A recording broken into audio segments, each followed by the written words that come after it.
கர்த்தரையே சேவிப்பது ஆகாததென்று கண்டார். கர்த்தரையே சேவிப்பது ஆகாததென்று கண்டார். யாரை நீ சேவிப்பாய் என்பதை இன்றே தீர்மானம் செய்வார்.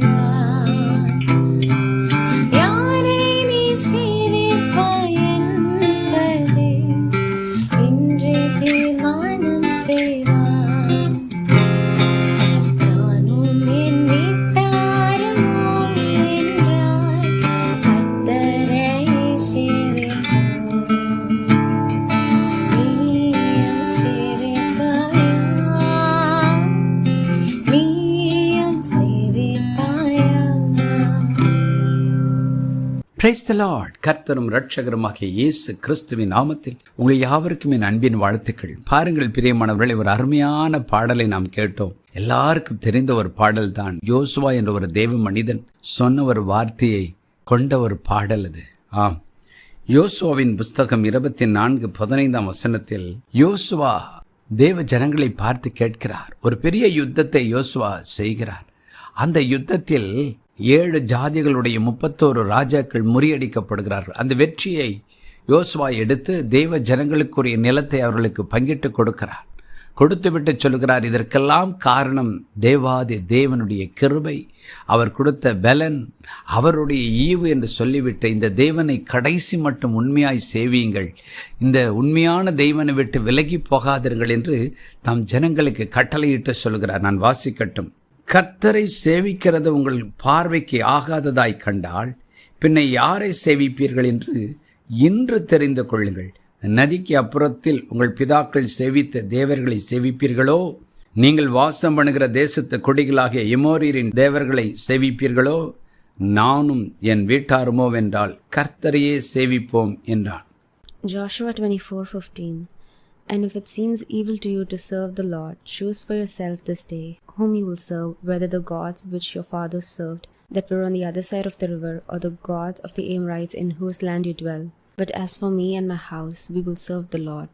ஆம் பிரியமானவர்களே, இந்த வார்த்தைகளை யோசுவா தன் ஜனங்களுக்கு சொல்லும் பொழுது ஒரு வைராக்கியத்தின் அறிக்கையாக தன்னுடைய மன உறுதியின் வெளிப்பாடை அவர்களுக்கு சொல்லுகிறார்.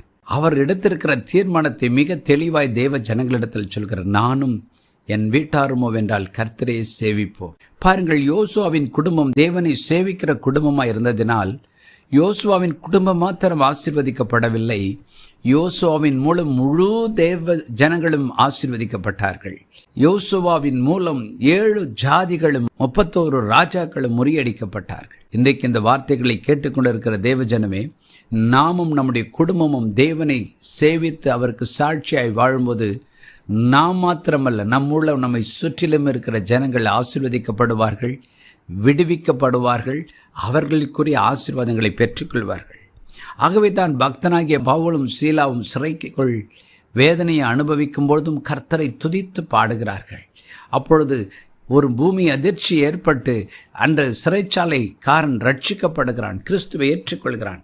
அப்பொழுது பக்தனாகிய பவுல் சொன்ன ஒரு வார்த்தை, அப்போஸ்தலர் நடபடிகளின் புஸ்தகம் 16:31 நீங்கள் வாசித்து பாருங்கள்.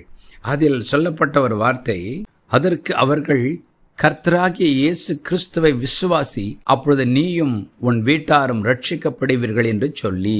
32 அவனுக்கும் அவன் வீட்டிருந்த யாவருக்கும் கர்த்தருடைய வசனத்தை போதித்தார்கள். Acts 16:31 and 32. So they said, believe on the Lord Jesus Christ and you will be saved, you and your household. Then they spoke the word of the Lord to him and to all who were in his house. ஆம் பிரியமானவர்களே, தேவாதி தேவனை குடும்பமாக ஏற்றுக்கொள்ளுங்கள், குடும்பமாக ஆசீர்வதிக்கப்படுவீர்கள் என்று பக்தர்கள் சொல்லுகிறார்கள். நீ விசுவாசிக்கும் பொழுது உனக்குள் இருக்கிற விசுவாசத்தின் நிமித்தம் உன் முழு குடும்பத்தையும் கடவுள் தன்னுடைய அன்புக்குள் கொண்டு வந்து விடுவார் என்ற ஒரு அருமையான தீர்க்க தரிசனத்தை அவர்கள் சொல்லுகிறார்கள். இந்த வார்த்தைகளை கேட்டுக்கொண்டு இருக்கிற தேவஜனமே, உங்கள் வாழ்க்கையில் அற்புதம் நடப்பதற்கு முன்பதாக யோசுவாவின் விசுவாச அறிக்கையை சொல்லுங்கள். நானும் என் வீட்டாருமோ வென்றால் கர்த்தரையே சேவிப்போம் என்று சொல்லி அவரை ஆராதியுங்கள். ஒருவேளை உங்கள் வாழ்க்கையிலே தேவனை விசுவாசிக்காதவர்கள் யாராவது இருந்தால் ஆண்டவர் நிச்சயமாய் அவர்களையும் தேவனுடைய மந்தைக்குள் கொண்டு வருவார். இன்றைக்கும் கூட நாம் ஒரு ஜெபம் செய்ய போகிறோம். ஆண்டவரே, என்னை உம்முடைய இரத்தத்தினால் கழுவி என்னை அன்போடு அனைத்து மீட்டுக் கொண்டிரே, என் குடும்பத்தையும் மீட்டுக்கொள்ளும், நானும் என் வீட்டாரும் கர்த்தரையே சேவிப்போம் என்று ஒரு உறுதிமொழி எடுக்கிறோம் என்று சொல்லி ஜெபம் பண்ணுவோமா? ஜெபம் பண்ணுவோம். பரலோக பிதாவை, என்னுடைய இணைந்து ஜெபிக்கிற ஒவ்வொருடைய வாழ்க்கையிலும் யோசுவாவை போல குடும்பமாய்மை சேவிக்கிற, குடும்பமாய்மை ஆராதிக்கிற, குடும்பமாய் ஜெபிக்கிற, குடும்பமாய் ஊழியம் செய்கிற, குடும்பமாய் சாட்சியா இருக்கிற வாழ்க்கையாய் ஒவ்வொரு வாழ்க்கையும் குடும்பங்களை ஆசீர்வதியமப்பா. என்னோடு இணைந்து ஜெபிக்கிற ஒவ்வொருவர் மூலம் அவர்கள் உமக்கென்று சாட்சியாய் வாழ்வதனால் அவருடைய எல்லைகளுக்குள் ஆண்டவரே இருக்கிற ஒவ்வொருடைய வாழ்க்கையிலும் ரட்சிப்பும் சமாதானம் உண்டாகட்டும் அப்பா. ஒருவேளை என் குடும்பத்தில் நான் மட்டும்தான் தேவனை விசுவாசிக்கிறேன், ரட்சிக்கப்பட்டேன் என்று யாராவது இந்த வார்த்தைகளை கேட்டுக்கொண்டிருந்தால் இப்பொழுது நாங்கள் ஜெபிக்கும் போது அவர்கள் குடும்பங்களில் உம்முடைய வல்லமை இறங்கட்டும். அவர்களும் அண்டை இழுத்துக் கொள்ளப்படுவார்களாக, உம்முடைய ரட்சிப்பை பெற்றுக்கொள்வார்களாக, இந்த ஆனந்த பாக்கியத்துக்குள் வருவார்களாக. இயேசுவின் நாமத்தில் பிதாவே, ஆமென்.